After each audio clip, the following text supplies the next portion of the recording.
안녕하세요. 오늘 책을 가지고 공부를 해보도록 하겠습니다. 오늘 배워야 되는 건 1, 2, 3월 달에 있는 아미노산 사용하는 방법과 4월 달에 있는 효소 쓰는 방법에 대해서 한번 배워볼게요. 선생님들이 돈을 주고 어떤 제품을 사서 쓰실 수 있어요. 이게 신젠타라는 농약회사에서 만든 아미노산 제제예요. 영양제예요. 그래서 본인들 농약과 혼용이 가능하게끔, 물론 혼용 가부표는 보셔야 되고요. 이거보다 좋은 제품은 우리나라에 없습니다. 단언해서 말씀드릴 수 있어요. 왜 그러느냐? 개발하는 과정을 지켜봤거든요. 그리고 일반 영양제를 만드는 회사에서는 할 수 없는 일을 했어요. 뭐를 했을까요? 간단해요. 다른 회사의 제품들이 있잖아요. 병에 든 것도 있고 봉다리에 든 것도 있고 뭐 커다란 말통 같은 거에 담아져 있는 이런 것도 있잖아요. 뭐 20리터짜리나 18리터짜리. 이러한 다른 회사의 아미노산 제품을 가지고 와서 분석을 한 거예요. 뭐를? 아미노산의 함량을, 그리고 아미노산의 종류를. 뭐야, 좀 어려운데. 아미노산은 20가지가 있다라고 이해하시면 돼요. 종류가. 개도 종류가 있고, 선생님, 나무도 종류가 있잖아요. 사과나무, 배나무, 포도나무, 복숭아, 감, 뭐 이렇게 종류가 있잖아요. 아미노산도 그런 종류가 기본적으로 20개, 요새는 뭐 한 22개까지도 치는데, 아직까지도 제일 인체나 식물이나 동물이나 이런 데에서 발견되는 걸로 분석을 해보면 20개 정도다라고 보면 돼요. 그런 것들의 양과 종류가 얼마나 포함되어 있는지를 농약회사니까 성분 분석이 가능하잖아요. 네, 분석을 했습니다. 그래서 자기네들이 만들어 보는 거예요. 뭐를? 아미노산 제제를. 일반적인 영양제 만드는 회사들보다 더 대량으로 더 잘 만든다라는 건데, 여기에서 잘 만든다의 잘은 뭐냐? 아미노산의 종류를 많이 해서 넣는 거냐? 그게 아니고 아미노산의 함량을 높이는 거예요. 이 500ml에 다른 제품은 아미노산이 50ml가 들어있다라고 하면 이 제품은 300ml까지를 채워 넣어버리는데, 아니 왜 500 다 안 채우냐고 끈적거려서 못 씁니다. 넣을 수 있는 한계가 있다고요. 박사님, 신젠타 회사로부터 돈 받으셨습니까? 돈을 갖고 오라고 그래도 안 갖고 와서 참 안타까워요. 그래서 오늘도 밴드에 이사비용 이야기가 올라왔길래 제가 지금 필요하지 않다라고 이야기를 했습니다. 돈을 안 갖고 와서 그런 게 아니고, 지금 2022년에 4월 18일 날 영상을 찍고 있는데 향후 10일간이면 4월 말이 된단 말이에요. 그러면 4월 말이 됐는데 이 말까지의 기상 조건을 봤을 때 아미노산 살포할 필요 없어요. 포도당 살포할 필요 없어요. 미원 살포할 필요 없어요. 그럼 뭐를 써야 되느냐? 그냥 쓰고 싶으면 요소 정도만. 뭐 치요다 이렇게 속효성 뭐 빠른 거 쓸 필요 없습니다. 올해에는 사비 방지를 위해서 폼이나 뭐 빅버 가르시아 비대원 뭐 이런 거 쓸 필요 있느냐? 그렇게까지 크게 필요하지가 않습니다. 왜? 기상 조건이 좋으면 그런 거 안 생깁니다. 예. 그래서 특별히 이런 걸 안 뿌려도 올해는 안 생길 기상 조건으로 가고 있으니까 그냥 오늘은 공부하는 것 쪽으로. 그래서 이런 거가 도대체 왜 이게 뭐 추울 때 뿌리면 좋고 초기에 생육이 늦을 때 뿌리면 좋고 뭐 이런 것들을 한번 이해해 보는 시간인데요. 근본적인 질문을 한번 해 보려고 해요. 선생님들이 한번 맞춰 보셔야 됩니다. 자, 질문이에요.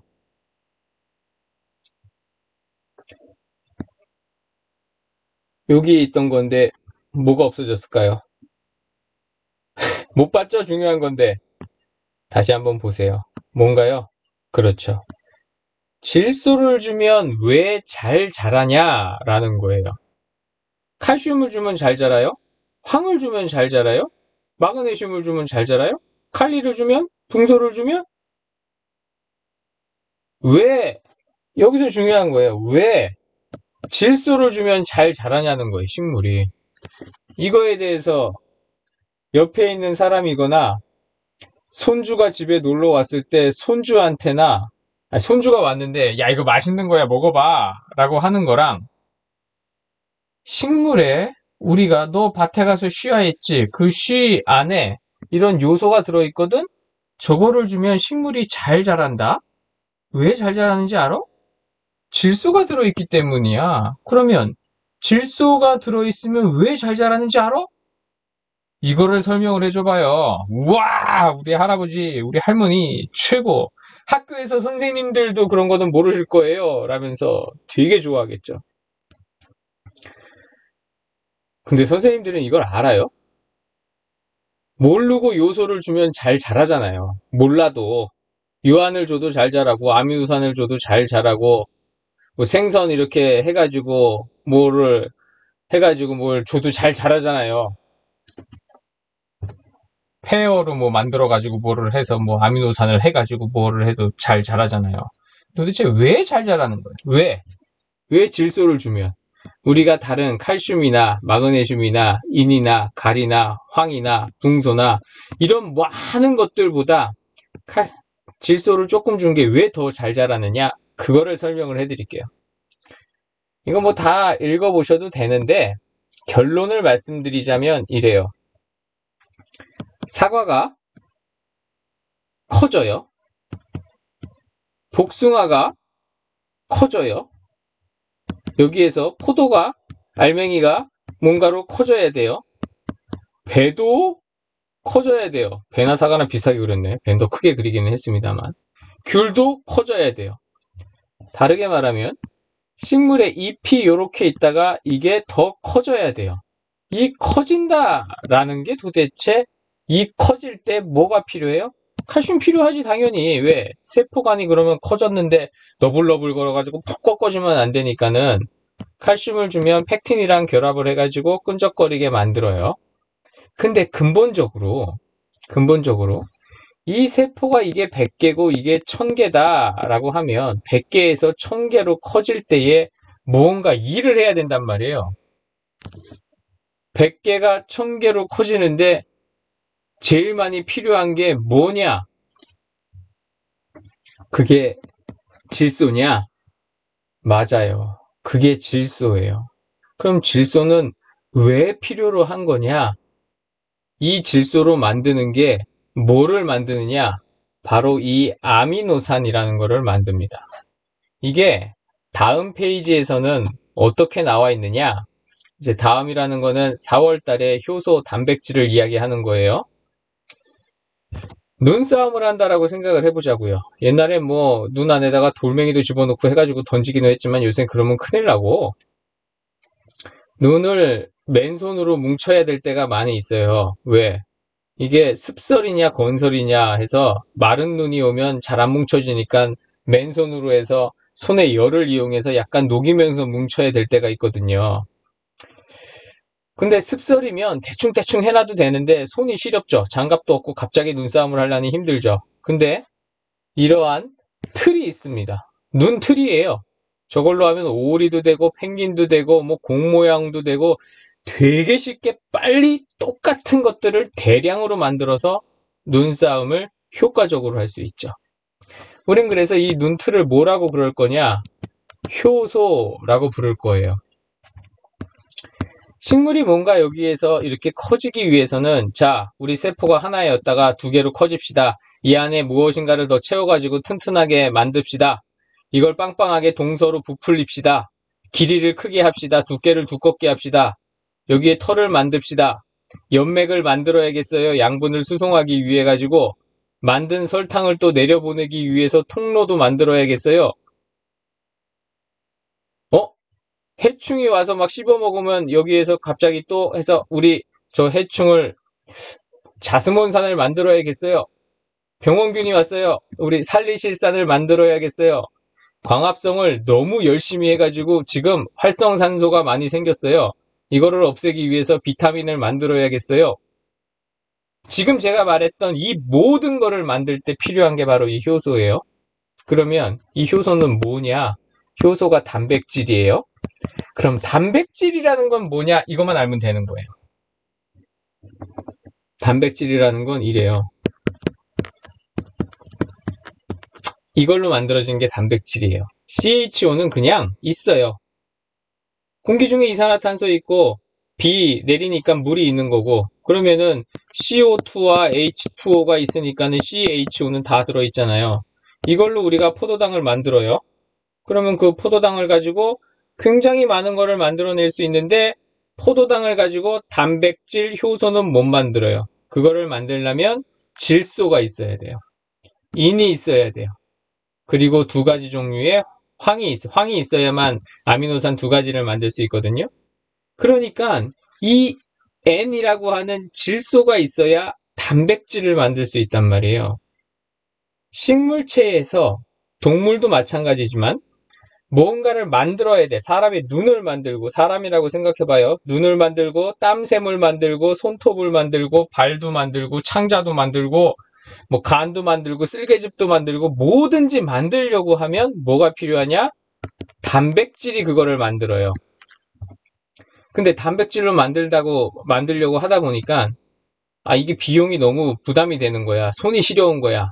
그래서 눈틀을 이용한다 그랬어요. 눈틀. 그걸 뭐라고? 효소라고 한다고요. 효소의 다른 말이 단백질이에요. 근데 효소는 쓰고 갖다 버리는 거예요. 우리가 질소를 주면 왜 잘 자라느냐? 질소가 없으면 당은 많이 만들 수 있지만 이거를 저장하거나 나르거나 뭔가를 하기 위한 거는 아무것도 못 만들게 돼요. 그래서 질소가 필요한 거예요. 질소는 완전히 필수예요. 그래서 질소를 주면 잘 자라게 되는데, 조그만 손주가 와서 물어보면 뭐라고 얘기를 해야 되느냐? 식물체에서 식물이 성장을 하는 데는 단백질이 필요한데 단백질에 질소가 들어가기 때문에 질소를 주면 잘 자라는 거야. 자, 봐요. 단백질에 칼슘 들어가요? 안 들어가요. 마그네슘? 안 들어가. 가리? 안 들어가. 여기서 제일 많이 필요한 게 N 요소라고 얘기했단 말이야. 질소. 이 질소가 단백질을 만드는데 필요하기 때문에 저거를 우리는 어떻게 해서든 집어넣는 거예요. 어디에다가? 나무 뿌리 근처에다가. 근데 놀라운 사실은요. 지금 선생님들이 어떤 작물을 재배하고 계시든지 간에 땅을 파서 그 작물을 꺼내서 뿌리를 살펴보면 이제사 겨우 뿌리가 나오기 시작을 했습니다. 말도 안 된다고. 지금 벌써 복숭아가 수정이 됐고, 배도 수정이 돼서 콩알만 해졌고, 사과도 꽃이 피고 순이 한 5cm 정도 빠지고 있고 이런데 이제사 뿌리가 나온다고? 네, 지금에서야 뿌리가 나와요. 무슨 말이냐? 전년도 가을에 혹은 겨울에 혹은 올 초 봄에 토양에다가 뭔가를 줘서 물을 많이 줘서 집어넣었어도 뿌리 근처에 있지, 그거를 지금 잎에 있는 데까지, 꽃까지 못 올리고 있다라는 거예요. 그래서 3월, 4월 달에는 잎이 어리거나 조금 펴지기만 하면 잎에다가 직접 공급을 해야 효과적으로 식물이 추위도 견디고 수정 능력도 향상이 될 수 있고 기간이 조금 더 빨리 잘 자랄 수 있다라는 얘기예요. 쇼킹한 소리일 텐데 아직까지도 뿌리가 겨우 이제사 슬슬 나오고 있다라는 얘기는 매우 놀라운 일이죠. 풀뿌리 말고, 풀이 싹이 터가지고 나오는 거 말고 그냥 일반적으로 목본류 한번 캐보세요. 올해 나무를 심어서 지금 싹이 트고 있어도 그거 그대로 포크레인으로 잘 떠가지고 물에다가 풍덩 집어넣어가지고 잔뿌리가 안 떨어지게, 이런 거예요. 이제 나무를 심었어요. 나무 뿌리가 이렇게 있었고 이 나무가 이렇게 있었어요. 근데 지금 이제 싹이 텄어. 여기에서 싹이 터가지고 꽃대도 보이고 이러고 있어. 꽃이 있어. 그러면 이거를요 그대로 포크레인으로 이렇게 뜨시라라는 거예요. 그래서 이렇게 커다란 통에다가 담궈서, 왜? 이거를 뜯으면은 여기 혹시 잔뿌리 같은 게 떨어질 수 있으니까 물에 담궈서 이거 통째로 살살 흔들어 가지고 뿌리가 나왔나 안 나왔나를 보시라는 거예요. 다 심을 때 있던 그 뿌리지 새로 나온 뿌리는 아직 없다라는 얘기예요. 그럼 언제쯤? 그렇죠. 꽃이 피고 나서 가지가 조금 더 자라야 새 뿌리가 슬슬 나오기 시작을 한다라는 얘기입니다. 그래서 연면 시비를 초기에는 하시라라는 거예요. 이게 차이가 우리가 산에서 자생적으로 자라고 있거나 혹은 개량을 하지 않은 품종일 경우에 돌배나무나 야광나무나 뭐 이런 거일 경우에는 이런 것들의 간격이 짧은데 육종을 한 애들은 이 차이가 큽니다. 지상부가 빨리 따뜻해지고 얘들은 빨리 햇볕에 반응을 해서 생장을 빨리빨리 하려고 하는데 지하부는 여전히 춥거든요. 게다가 뿌리가 예전에 우리가 키우던 실생들에 비해서 지금은 많이 약한 뿌리들을 재배를 하고 있기 때문에 초기에는 저런 거를 살포하시라 라고 권해드리는 거예요. 그런데 그 권해드리는 거에서 우리가 실수하는 것 중에 하나가 명절이나 이럴 때 얘들이 무슨 효소나 이런 거를 사왔어 라고 하면 아유 이거 없는 돈에 이런 걸 뭐 하려고 사왔니? 너네가 그냥 가족들끼리 맛있는 거 저녁이라도 한번 사 먹지. 고마워. 이렇게 얘기를 해야 되느냐? 사실을 알고 보면 이게 뭐냐 하면 여기 보면 효소농법, 발효효소, 천연효소, 건강효소, 자연오션 뭐 이런 거 효소 얘기를 하고 있잖아요. 효소는 이틀이라고 얘기를 했어요. 자, 단백질이라는 거는 아미노산으로 만들어져 있는 거고요. 이 단백질이 뭔가를 해야 되는데 하는 게 힘드니까 효소라는 걸 이용을 해서 쓴다 그랬단 말이에요. 이 효소는 쓰고 나면 분해시켜 버립니다. 그대로 갖고 있지를 않아요. 왜냐고요? 고추장스럽고 효소는 이게 참 그런 게 한계가 정확히 한계를 만들어냅니다. 무슨 말이냐면 효소 하나로 우리가 밀가루를 반죽을 하면은요. 밀가루를 반죽을 했어. 둥그렇게 반죽을 하면 이걸로 수제비도 만들 수도 있지만 이거를 밀어서 국수도 만들 수 있죠. 똑같은 밀가루로. 효소는 비타민을 만드는 효소다라고 하면 비타민을 만들기 위해서 40단계의 효소가 필요하거든요. 40개의 효소가 필요하다고요. 단계가 40단계니까. 그러면 하나의 효소가 2개씩 뭐 이렇게 담당을 하는 게 아니고 그 단계는 딱 그 효소가 그 역할을 해요. 그러니 효소의 종류는 어마어마합니다. 아직 우리 인간이 잘 몰라요. 그래서 여기다 그렇게 써놓은 거예요. 효소의 종류가 아미노산 20개보다 수백에서 수천 배나 많다라는 거예요. 왜? 단계별로 효소가 필요하니까. 근데 그 효소라는 거를 사람이 먹어버리면 분해하지. 단백질도 먹으면 분해하는데 효소가 분해 안 되겠어요? 아미노산 먹으면 분해되지. 그 분해되는 거를 이렇게 나타내는 거예요. 뭐라고 나타내느냐? 요렇게. 단백질, 아미노산으로 되고 핵산, 염기가 되고 그럼 이런 것들을 쓰면 뭐냐? 결국에는 저 N이 들어가 있는 건데 그 N이 닭에는 4개가 들어가 있고 여기 이 소똥을 얘기하는 닭똥을 얘기하는 거예요. 소똥이나 이런 거에는 N이 2개가 들어가 있는 거고 물고기에는 N이 1개밖에 없는 거고 그러니 뭐가 제일 좋은 비료겠어요? 독한 요놈이 제일 그런 거죠. 그 다음에 얘고 얘는 양을 이걸 2배를 하면 되고 이건 얘는 4배를 하면 되는 거고 물고기를 그만큼 어디서 갖고 올 수 있나? 없지. 이런 이야기인 거예요. 근데 올해에는 기상 조건이 좋으니까 굳이 뭐 이런 거를 살포하지 않아도 된다라는 거예요. 만약에 내년에 4월달 초가 됐는데 꽃이 막 피려고 하고 막 이러고 있는데 추워. 뭐 좋다. 그러고 하면 요소를 살포하는 것도 괜찮고요. 뭐 이런 아미노산 이런 거 쓰셔도 괜찮아요. 이런 식으로 이야기를 할 수도 있어요.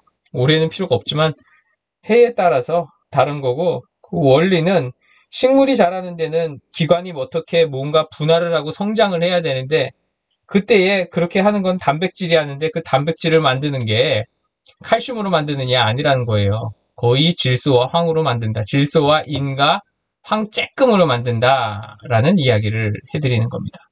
그래서 그런 게 많이 포함되어 있는 미원이라는 것도 있잖아요. L글루타민산 나트륨이라고 하는 이런 것들을 왜 쓰라고 하느냐? 왜 쓰라고 할까요? 이런 게 비싸니까. 그러니까 싼 거를 쓰시라고. 그리고 미원 같은 거는 성분이 거의 99%한 가지의 성분으로, 단 성분으로 구성이 되어져 있단 말이에요. 그러면 이것이 어떻게 화학 반응이 일어날지를 알기 때문에 어떤 거랑 섞었을 때에 농약이랑 혼용도 가능한 것이고, 그래서 권해드리는 거죠. 근데 이런 걸 기본적으로 왜 권하느냐? 농민들이 불안해하기 때문에 싼 거를 권해드리는 거예요. 원래는 이런 거를 안 쓰고 그냥 요소 연면 시비만 해도 충분한데, 남들은 뭐 이런 비싼 거 이런 거를 쓴다라고 하는데 나는 뭐 아무것도 해주는 게 없는 것 같아. 그러면 이게 뭐 얼마 가는지 모르겠어요. 2만 원쯤 간다라고 보면 미연을 살포한다 그러면은 훨씬 더 싼 값으로 해결이 되니까. 그래서 이런 거를 소개하는 거지. 이게 요소보다 좋으냐? 그럴 리가요. 요소는 벌써 함량 자체와 이게 엄청나거든요. 물에서 분해도 잘 되고. 음. 근데 그래도 뭐 어떡해요. 애가 아프거나 혹은 뭐 중요한 시험이거나 혹은 승진이나 이런 게 있다거나 그러면 절에 가서 탑도리도 해야 되고 새벽 기도도 열심히 가야 되고 신부님 만나서 고해성사도 해야 되고 뭐 각각 종교에 할 게 많지 않습니까? 그거를 꼭 뭐 나쁘다고 할 수 있느냐? 뭐 마음이 편안하면 편안한 쪽으로 가서 뒤에 저 장독대에 가서 물이라도 떠놓고 달 떴을 때 빌 수도 있는 거고 전쟁 나간 자식 다치지 않고 돌아오게 그걸 꼭 나쁘다! 라고 할 수 있느냐? 마음이 편한 대로 하셔야죠. 그래서 저는 선생님들 마음을 편하게 하기 위해서 이런 정도를 쓰는 건 괜찮은데 그래도 이런 걸 쓸 때 기본적인 원리가 이렇다라는 것쯤은 알고 계셔야 된다라는 얘기입니다. 좀 어려웠죠? 뭐 한 10년쯤 계속해서 10번 반복해서 듣다 보면 되겠죠. 10년을 어떻게 들어? 그러니까 이 영상을 10번을 돌려보세요. 그러면 됩니다. 다음에 또 뵙도록 하겠습니다.